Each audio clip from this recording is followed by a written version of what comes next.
make squishmallow earrings. First, you're going to need shrinky dinks, a jewelry kit. It'd be nice to have some pliers, some markers, and finally a squishmallow or a picture of a squishmallow by your side. I'm doing Avery. First, take out a sheet of shrinky dinks. Then, start coloring it.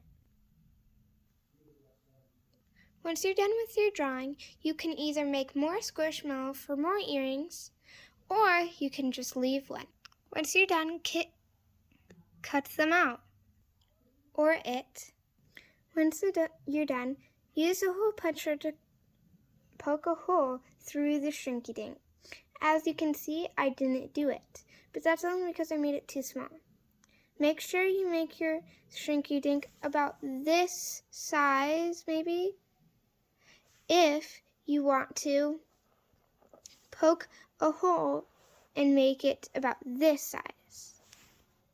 If you don't, then it will be about this tiny.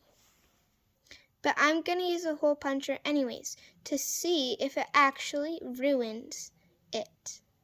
After you poke a hole through your probably bigger shrinky dink, because that's what's recommended, then you can either put it in the oven so it can shrink, or you can leave it how it is.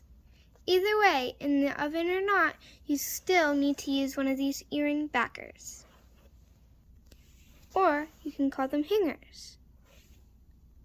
If you don't know where to find these, they can be at your local craft store or somewhere else nearby.